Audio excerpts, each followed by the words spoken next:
很多麻辣烫摊点声称卖的汤是骨头汤，其实汤里一块骨头都没有，都是用添加剂勾兑的。麻辣串的汤都是清水加鸡料，根本不是什么熬的骨汤。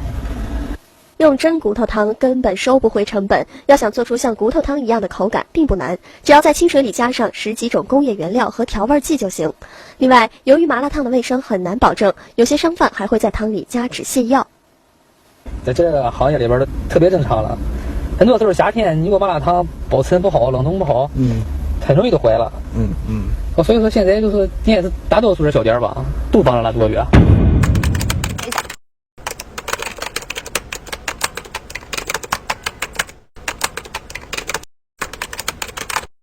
记者首先来到了比较繁华的商业街附近进行调查，在这里的大型商场附近聚集了5、6家烤面筋摊点，这里的烤面筋的确是物美价廉。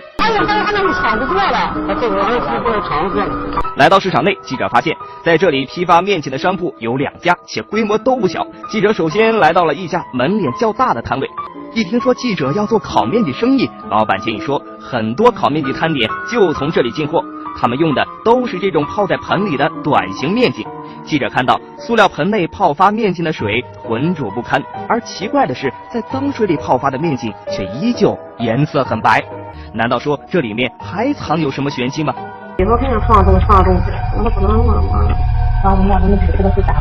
记者随机在不同的10处烤面筋摊点购买了10串烤面筋。下面呢，我们就来做个实验，来检测一下这些面筋里面是不是含有吊白块。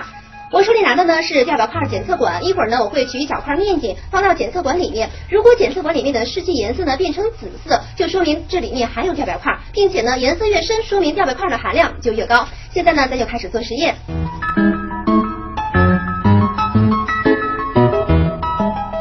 实验呢已经做完了，我们发现这所有的检测管颜色呢都已经变成了紫色，而且其中3号、4号、6号和8号的颜色呢是呈深紫色，这就说明呢我们记者随机在烤面筋摊点上买到的面筋呢都含有吊白块，而且其中部分的含量还是比较高的。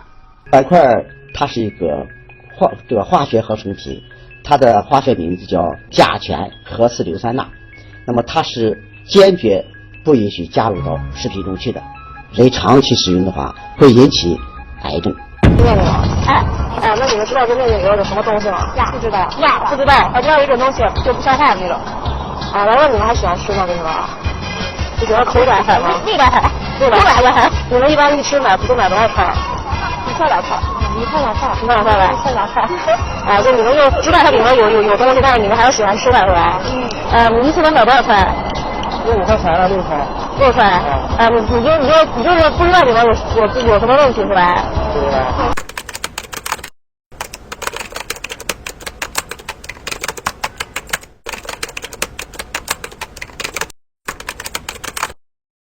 做这些都用水焯，就为了饭店。别人说实话，别人也不会。为了让我们放心，由于商贩说自己的鱿鱼是水泡过的。当消费特工进一步询问这个水是什么水时，商贩却像说漏了嘴似的，不再搭理我们。那个都泡起来了，是泡上了。我养鱼汤口感好，还有那水泡那当厚的好。为了在炎炎夏日长时间的保鲜，有的商贩会给鱿鱼泡一种药水，这又是什么呢？福尔马林泡的那个水，它有不一样的，我们提在400万。你说那福尔马林水泡有什么作用？作用就是说这个鱼肉壁特别厚，而且吃起来发脆。火碱呢又叫做氢氧化钠，是一种工业用料。福尔马林很多人都听说过，其实呢就是甲醛的水溶液。经过就是火碱浸泡以后呢，它就会残留在人身体里头，会造成就是咱们那个胃肠黏膜的损失损害，然后就是它的消化系统肯定是会受到影响。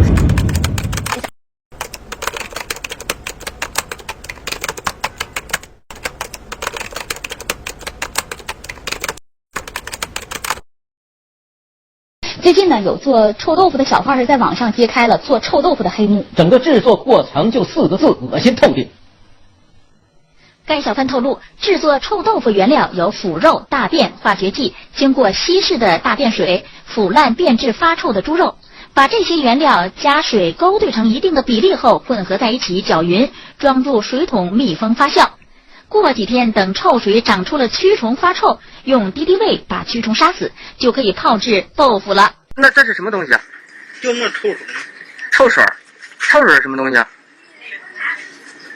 腌豆腐用的那臭水，用那水腌，放那豆腐腌了。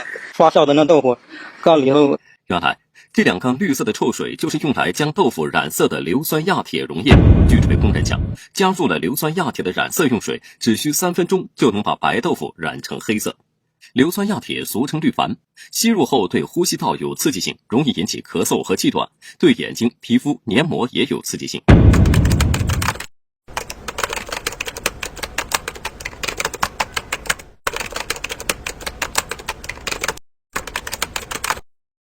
记者连着问了几位商贩，都说自己的凉皮是纯天然的。不过接下来另外一位商贩的话却语出惊人。家东西太正多，说实话，你说卖的，咱管不了那么多，这不太吃香吗？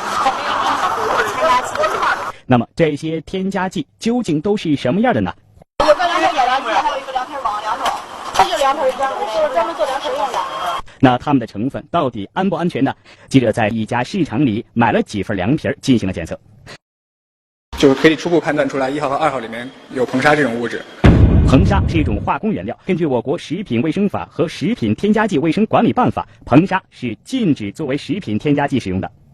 硼砂一旦进入人体，会和胃酸形成硼酸，这样会对人体产生中毒症状，会引起呕吐、腹泻，甚至昏迷，还有就是可以致癌。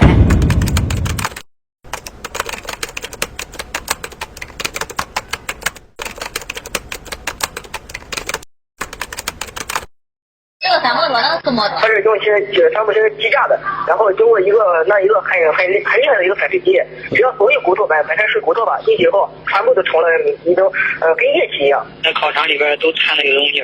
哦，主要掺什么东西啊？就是说过期的回馅，知道吧？咱几乎的成本挺低的，几毛钱一根，这里边都有。有些厂家甚至往里边加了止泻药。吃热不是吗？是他怕他人吃拉肚子，他就加的这个防止拉肚子一种药。实际上，它在这个肉肠里面啊，也是添加了一些提香的东西，比如说像牛肉香精，还有呢叫牛骨菌膏。那么有了这2样东西以后呢，它可能压根就用不着里面有很多的这个肉啊，甚至呢加一些鸡皮啊，来代替这个炒的肉。是你长期来吃这些东西的话，而且是超标超剂量的这些东西，能够造成肝肾的损伤，而且呢会引起这种致癌的这种。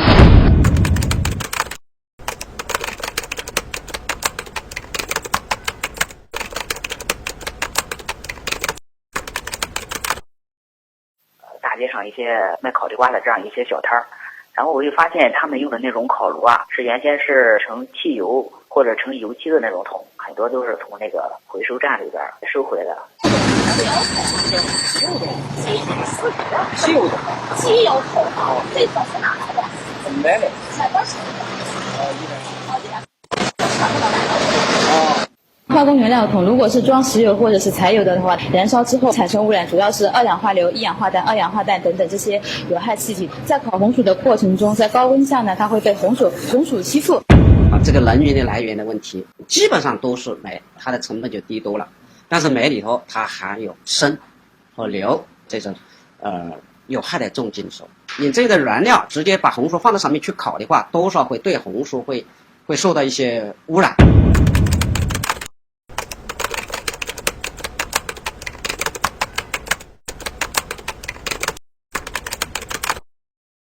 有一种名为玉米香精的东西，街边卖玉米的摊贩，他们普遍用的就是这个东西。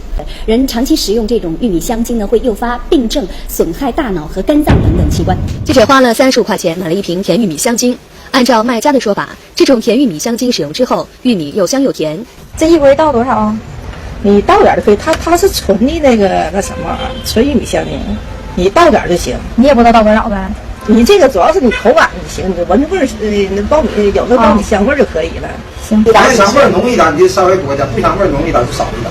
商贩之所以选择添加玉米香精，除了卖相好之外，还因为添加了玉米香精的煮玉米能保存更长时间。根据食品添加剂使用标准规定，玉米香精像煮玉米一类的现加工食品是绝对禁止添加的。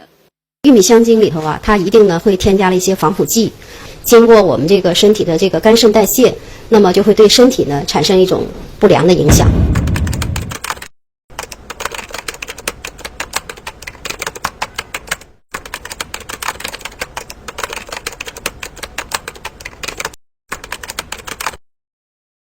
大街小巷经营米线的小吃店真不少，尤其是在高校附近更是望眼皆是。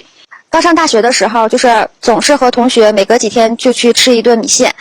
刚开始吃的时候呢是非常上瘾，后来发现这吃完以后吧，没过多长时间肚子就开始疼，还有点反胃的感觉，而且是大家一起有这种现象，我就觉得这里头吧肯定是放了什么东西了，就再也不敢吃了。汤和调料这块，你要是说你自己家，你肯定做不出来这个味道。这是一种工业制品，你知道吗？工业制品，对工业制品对人体有害，它是属于一滴香，你知道吗？特别香。记者来到调料市场，暗访的结果令人咋舌。摊主出示的这没有任何标志的小瓶里装着一种粘稠透明的液体，瓶盖一开，一股呛人的气味直冲头顶，让人作呕。摊主透露，这叫魔油，是专门放在米线汤里的化工合成调料，一定少放。量我咋弄？量1比10的比例，1比10，这要放多了味儿就不行。对他用的时候就点1滴。我刚闻一下，现在上好闻。这个东西吧，你不能搁瓶子这块儿，这么远一扇。食用调料居然要像化学试剂一样扇着闻，其中的成分实在是不敢想象。随后，记者又来到一家调料摊位前，终于见到了大名鼎鼎的一滴香。它那种米线用的一滴香，你都可以放。就是说，米线就是你把米线一碗做好了，往里倒一滴大滴的，特别香。咱也不知道这个是化学什么，它就是香，挺香的。就是咱吃的就特别好吃，对。要纯那个鸡汤骨汤不行啊。纯鸡汤骨的汤，因为现在你上哪整那么好的鸡骨头？因为这里有可能放汤里，或者是就是你放在味精里或者味素里，给它改的时候稍微来一点。同时，摊主还拿出了几包没有标识的粉状物调料。摊主介绍说，为降低成本，让顾客上瘾，很多米线店都加这些身份不明的东西。通过暗访，记者一算，这一碗米线汤里至少要加6、7种化工合成的调料，才被香气扑鼻地端上餐桌。至于一滴香呢，专业人士解释，这是通过化工合成的或用劣质香油精做出的添加剂。罂粟油又叫玉米油，是罂粟籽，我们俗称的大烟，经过灭活后提炼而成的。服用化工合成物质对人体危害很大，长期食用还可致癌和损伤肝脏。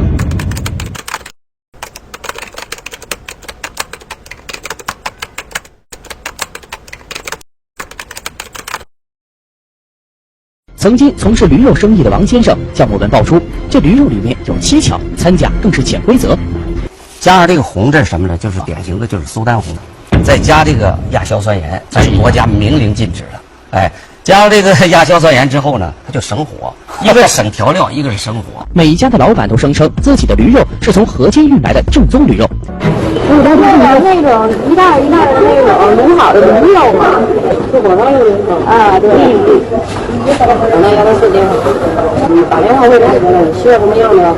这个不像那个3种，我那个买的3种那个。不是太好的，好，38以内，30的肉都有。30那他妈属于什么肉了？30的肉我跟你讲，那不是生骨肉了。啊！这每天就是光北京我都得1000多斤，还有别的外地，哪天我都得到了14。为了调查真相，调查组决定顺藤摸瓜，前往河北省河间市去制作驴肉的厂房看看。在穿过了一条十分隐蔽的小路之后，我们终于抵达了这个弥漫着刺鼻气味的神秘厂房。在炖煮车间所看到的场景让调查员顿时惊呆了。进入到炖煮间，顿时可以闻到一股十分浓郁的腐烂味道，而产生这种味道的便是一种爬满了苍蝇的生肉。这是什么呀？这生的，这个这个没东西啊？这没吃完没问题啊？这个我做个酸，我做个酸，我煮出来个面。这么东西还行吗？行。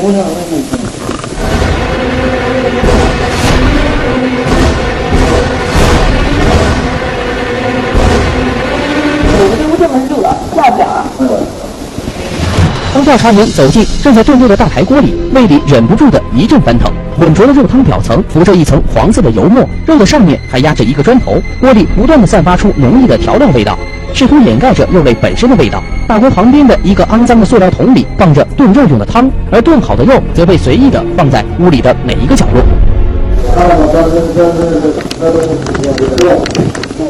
而当我们询问肉厂老板这样的肉真的能吃吗的时候，老板给出了我们这样的答案。哎，都这样，都是什么？都是这个对，还是很主要对，都是。你看这个水呢，你这老点这个不有味道。这样的条件还算是卫生的，并且所炖煮的肉也都是掺杂着罗马肉的假驴肉。对于这样的答案，我们十分震惊。